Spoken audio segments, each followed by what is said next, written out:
वेदों के प्राय लोगों को नाम भी मालूम होते हैं। 4 वेद हैं तो 4 वेदों के लोगों को नाम भी मालूम होते हैं, लेकिन कभी प्रयास करके वेदों के पन्ने खोल के देखना, उनके श्लोकों को पढ़ना, तो वेदों के श्लोक बड़े क्लिष्ट होते हैं। साधारणतः लोग उनको बोल भी नहीं पाते, इतना क्लिष्ट श्लोक होते वेदों के। तो व्यास जी ने क्या किया, जब देखा कि लोग वेद पढ़ नहीं पाएंगे, तो वेद का जो सारभूत जो है, सार तत्व है, उसको एक जगह एकत्रित करके और भागवत के रूप में उसको रचना कर दी, उसको लिख दिया। तो भागवत क्या है, ये वेद का ही सार तत्व है। तो वेद को क्या बताया है, वो है कल्पतरु, और जो भागवत है वो क्या है, उसका पका हुआ फल है। हाँ, ये पका हुआ फल है भागवत। और फल भी कौन सा है, फल का यहां नाम तो नहीं लिखा है, लेकिन हमारे गुरुजी कहते थे कि भागवत जो है वो आम का फल है। आम का फल है, लिखा तो नहीं है, फिर क्यों कह दिया आम का फल है?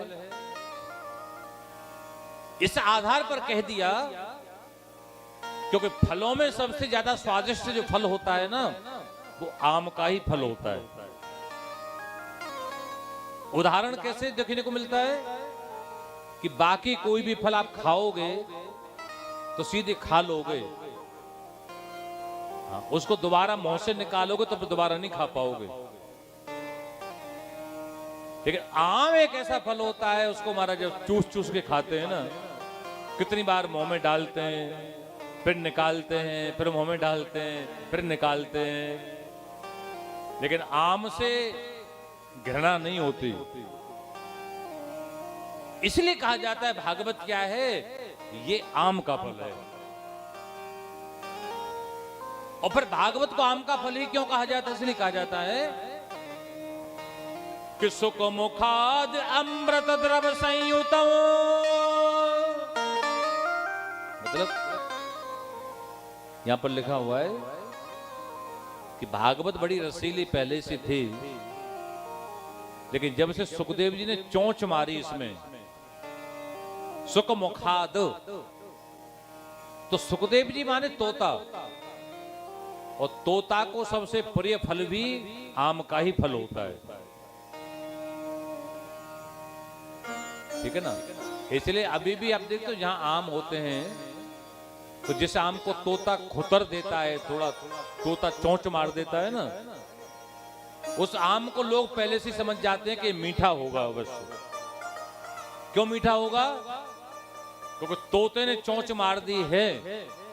तो यहां दोनों ही बातें हैं, या तो तोता उसी आम पर चोंच मारता है जो मीठा होता है,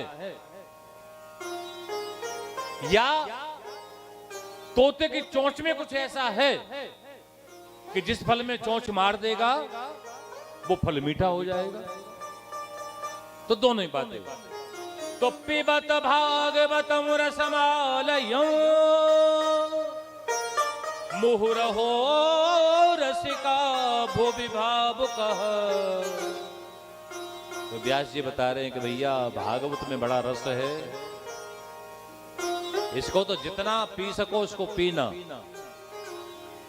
क्योंकि संसार में कोई भी रस जो है ना, उसको पान कर लो तृप्ति हो ही जाती है।